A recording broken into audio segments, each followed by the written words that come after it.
Hey guys, welcome back to another video. ఈ వీడియోలో మీరు ఎంతగానో వెయిట్ చేస్తున్న మెరిట్ లిస్ట్ గురించి ఒక అప్డేట్ అయితే వచ్చింది. సో గుడ్ న్యూస్ అని చెప్పుకోవచ్చు. సో గుడ్ న్యూస్ అంటే మళ్ళీ మీరు మెరిట్ లిస్ట్ ఇప్పుడే రిలీజ్ అవుతుందని అనుకోకండి. సూన్ మనకి త్వరలో మెరిట్ లిస్ట్ అనేది రిలీజ్ చేయబోతున్నారని చెప్పేసి ఎన్టీఆర్ యూనివర్సిటీ నుంచి మనకి అప్డేట్ అయితే వచ్చింది. సో చాలా కాల్స్ చేసిన తర్వాత ఎన్టీఆర్ యూనివర్సిటీ వాళ్ళు ఇవాళ కాల్ అయితే లిఫ్ట్ చేశారు. చేసిన తర్వాత అప్డేట్ అయితే మనకి చెప్పారనమాట కనుక్కుంటే. సో ఇప్పుడు ఆ అప్డేట్ గురించి అయితే చూద్దాం. అందరూ వీడియోకి అయితే లైక్ చేయండి. సో ఇంకా ఎవరైనా టెలిగ్రామ్ గ్రూప్లో జాయిన్ అయిన వాళ్ళు ఉంటే అమ్మటే జాయిన్ అయిపోండి. సో అన్ని ఛానల్స్ కంటే ఫస్ట్ మన ఛానల్లోనే పీడిఎఫ్ అనేది టెలిగ్రామ్ గ్రూప్లో షేర్ చేయడం అయితే జరిగింది అనమాట. సో గైస్ ఇంకా లేట్ చేయకుండా వీడియోని అయితే స్టార్ట్ చేద్దాం. So paramedical MLT, BSc paramedical MLT, BPT అందరూ ఛానల్ అయితే సబ్స్క్రైబ్ చేసుకోండి. వీడియోని అయితే లైక్ చేయండి.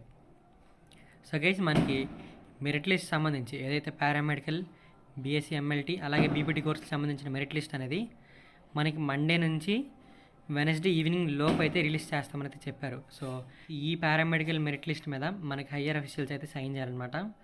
సో వాళ్ళు సైన్ అయిపోయిన తర్వాత అప్రూవల్ వస్తుంది. అప్పుడు మనకి ఎమ్మటే ఈ మెరిట్ లిస్ట్ అనేది రిలీజ్ చేయడం జరిగింది. మోస్ట్లీ ఇది మండే ఈవినింగ్ లేదా వెనస్డే ఈవినింగ్ కల్లా అనేది మనకి మెరిట్ లిస్ట్ అనేది వచ్చే అవకాశం అయితే ఉంది. సో ఇది గైస్ ఇవాళ అప్డేట్. సో అందరూ టెలిగ్రామ్ గ్రూప్లో అయితే జాయిన్ అయిపోండి. పీడిఎఫ్ వచ్చిన 1 minute లోపే నేను పీడిఎఫ్ అనేది మెరిట్ లిస్ట్ అనేది మన టెలిగ్రామ్ గ్రూప్లో అయితే పోస్ట్ చేస్తాను. అలాగే బీపీటీ వాళ్ళకి కాలేజెస్ లిస్ట్ అయితే ఇస్తాను.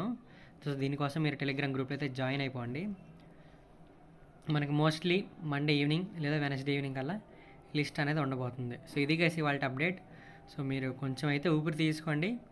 ఖచ్చితంగా మీకు మెరిట్ లిస్ట్ అనేది వచ్చింది. చాలామంది టెన్షన్ పడుతున్నారు, వివో 1 వివో 2 వచ్చింది, మెరిట్ లిస్ట్లో నేమ్ ఉంటుందా లేదా అనేసి. అప్రూవ్డ్ అని వస్తే చాలు, అది వివో 1 అయినా వివో 2 అయినా మీకు అప్రూవ్డ్ అని కనిపిస్తే చాలు అప్లికేషన్ స్టేటస్లో ఖచ్చితంగా మీ నేమ్ అనేది మెరిట్ లిస్ట్లో అయితే ఉంటుంది. ఎటువంటి టెన్షన్ అయితే పడకండి. సో నాకు తెలుసు మీ పేరెంట్స్ ఇంట్లో ప్రెషర్ చేస్తూ ఉంటారు, చుట్టుపక్కల వాళ్ళంతా ప్రెషర్ అయితే చేస్తారు. సో మీరు టెన్షన్ అయితే పడకండి. సో మనకి నెక్స్ట్ వీక్లో ఖచ్చితంగా మెరిట్ లిస్ట్ అయితే వస్తుంది. సో ఇది గైస్ ఇప్పుడు అప్డేట్. మన టెలిగ్రామ్ గ్రూప్ లింక్స్ అనేవి వీడియో డిస్క్రిప్షన్లో అలా కామెంట్స్లో అయితే పిన్ చేస్తాను.